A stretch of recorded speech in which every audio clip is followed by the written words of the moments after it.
Hello दोस्तों, नमस्कार, आदाब, स्वागत है आप सभी भाइयों का हेयर स्टाइल में। दोस्तों, जैसे कि अगर आप दुकान वगैरह खोल लेते हैं या घर में करते हैं तो आपके पास भी एक नए से नए कपड़े रोज़ आएंगे, तो आप उसको काटने में अलग अलग तरीके से कटिंग होती है। इसमें आपको दिखाते हैं कि ये कपड़े के अंदर आप देखिए उल्टा सीधा नहीं है, यानी ये फूल अगर हम देखते हैं तो इधर भी है और इधर भी है, किसी तरह का उल्टा सीधा। तो हम इसमें क्या करेंगे कि हम एक तरफ से ही इसको कटिंग कर लेंगे। ठीक है, एक तरफ से कटिंग करेंगे, दूसरे तरफ से यहाँ पास से देखिए ये जो है यहाँ से ये चौड़ा हो जाता है, तो यहाँ से वो साइड से यानी ये साइड से हमारा कपड़ा लंबा हो जाता है, तो हमें दूसरा जो पल्ला रहता है तो यहाँ से निकालना रहेगा और ये जो कपड़ा बचेगा इसी में से आस्तीन आ जाएगी।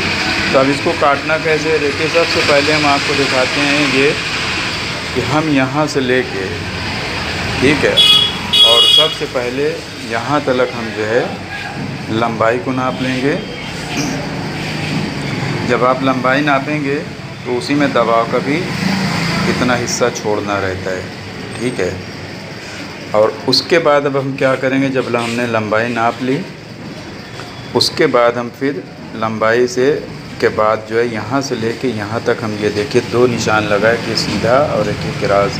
तो ये सीधा वाला निशान जो है ये शोल्डर का होता है और ये हिस्सा जो बोलते हैं आधी कंधी इसको हम बोलते हैं, और ये गले में चला जाता है। तो अगर बड़ी साइज़ है यानी करीब जो है 40 इंच सीना है तो आप इसको 3 इंच यहाँ से लगाइए। अगर और बड़ा है तो आप इसको 3.5 और 4 भी कर सकते हो। उसके बाद अगर 40 तक का भी अगर है साइज़ तो आप यहाँ से यहाँ तक 7 इंच आप उतार दीजिए। 7 इंच उतारने के बाद में यहाँ से आप देखें ये सीधा निशान लगा हुआ है। तो हम क्या करेंगे, यहाँ से यहाँ तक शोल्डर आया, अगर 13 इंच है तो आप यहाँ से 12.5 इंच पे निशान लगाइए और उसके बाद पटरी से इसको सीधा कर लीजिए। एक तो ये सीधा हो गया, जो आपने ये सीने का निशान लगाया, आपने जो सीने का निशान लगाया यानी 7 इंच ये डाउन किया, उसके बाद यहाँ से हम सीने का निशान लगा देते हैं और चौथा हिस्सा, ठीक है, 40 है तो यहाँ से यहाँ तक 10 आएगा।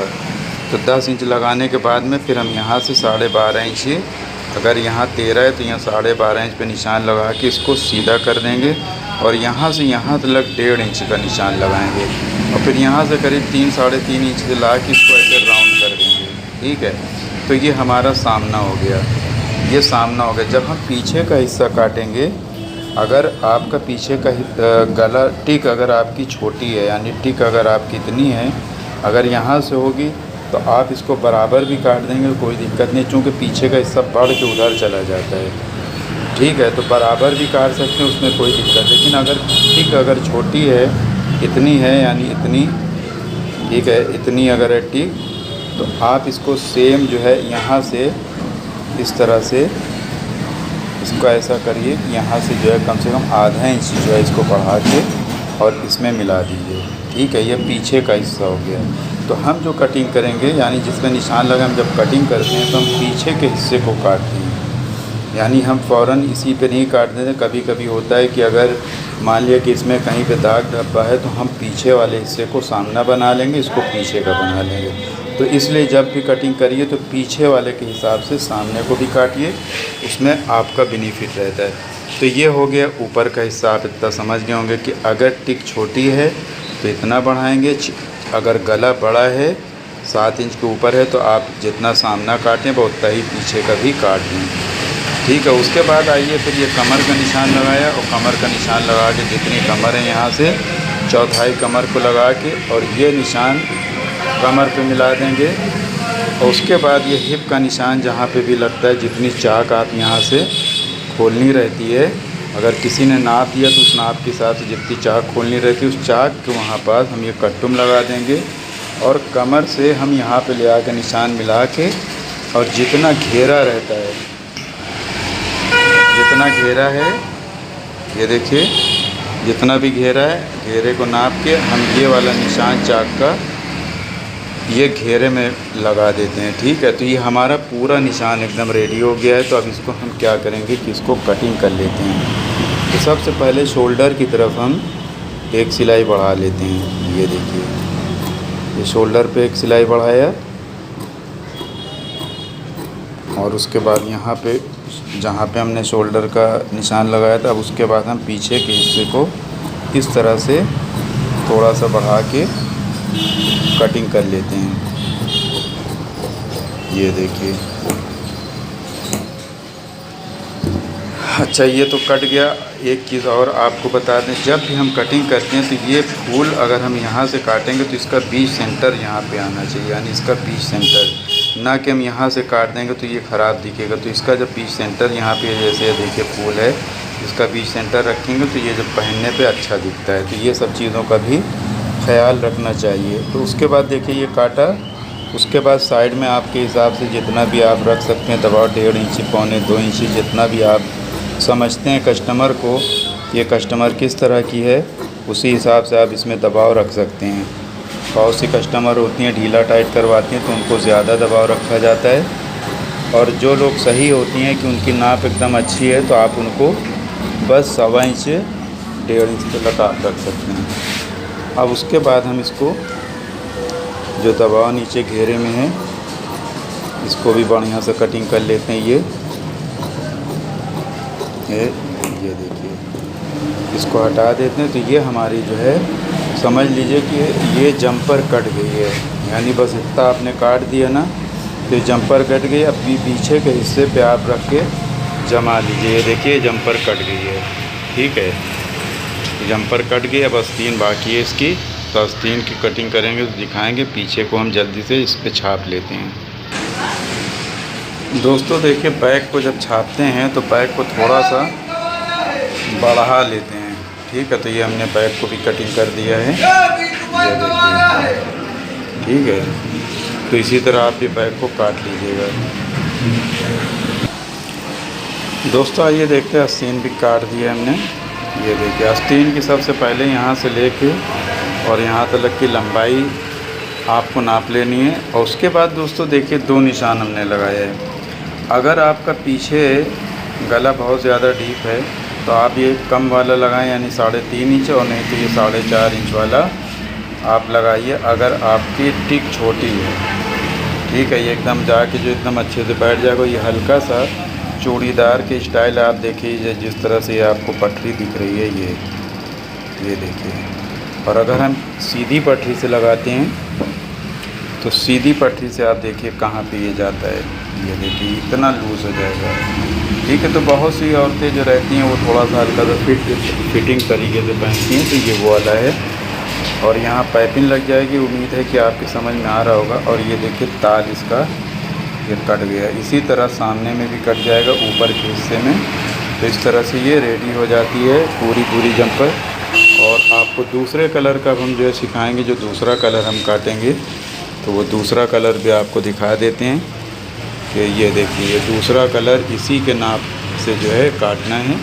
तो आइए देखते हैं, उसको भी काट लेते हैं। देखते रहिए, सीखते रहिए जे स्टाइल। शुक्रिया, धन्यवाद, जय हिंद। हेलो दोस्तों, नमस्कार, आदाब, स्वागत है आप सभी भाइयों का जे स्टाइल में। दोस्तों एक और भी जैतूनी कलर आप देख रहे हैं, और इसको भी आपको कटिंग हमने भेजी थी, तो ये सिलाई कर लिया था। तो हमने कहा आप लोगों के लिए ये इस वीडियो को भी आपके साथ शेयर कर दें। तो देखिए, जब हमने कटिंग आप लोगों के पास भेजी तो यहाँ से आप देखते हैं कटा रहता है। उसके बाद दोस्तों हम क्या करते हैं कि इसकी सिलाई लगा लेते हैं। उसके बाद यहाँ पे चिकोटी, और उसके बाद फिर हम जो है इंटरलॉक कर लेंगे दोनों साइड पे, इधर भी और अपने साइड पे भी। इधर हम जो है जब सिलाई हो गई, इंटरलॉक हो गया, तो हम ये चाक में और ये दामन में इस तरह से सिलाई लगा लेते हैं, ठीक है। जब हम ये दोनों चीज़ें कर लिया, दोनों साइड पे चाक की सिलाई लगा लिए, तो ये हमारा नीचे का हिस्सा रेडी हो गया।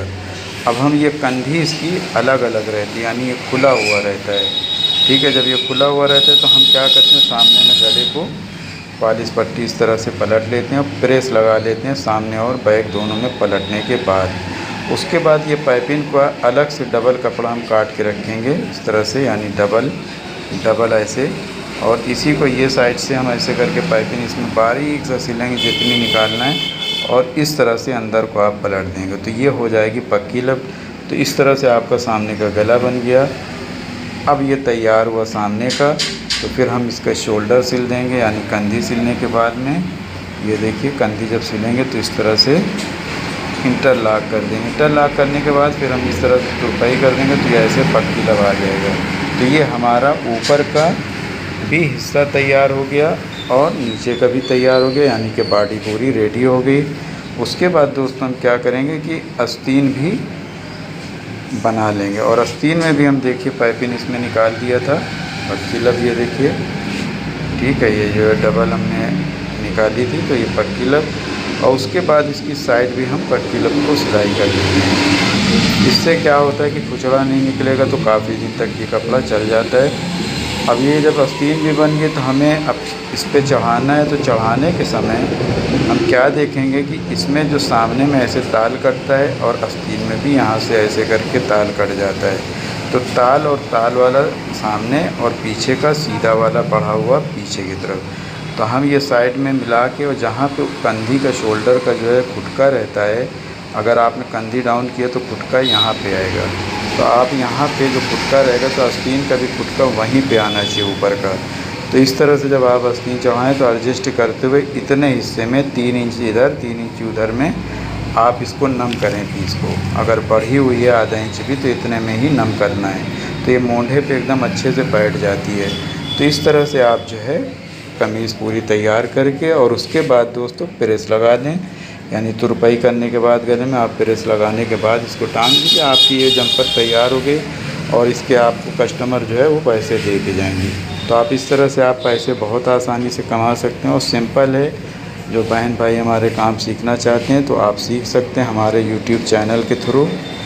और अगर पर्सनली अगर आप सीखना चाहते हैं आप ज्वाइन आप कर लीजिए। ज्वाइन करने के बाद भी आप जो है अच्छे से सीख सकते हैं। और जो भी पूछना हो आप सबके सामने नहीं पूछना चाहते तो आप अलग से ही अंदर जाके आप पूछ सकते हैं, वो किसी और को मैसेज नहीं दिखाई देगा, ठीक है।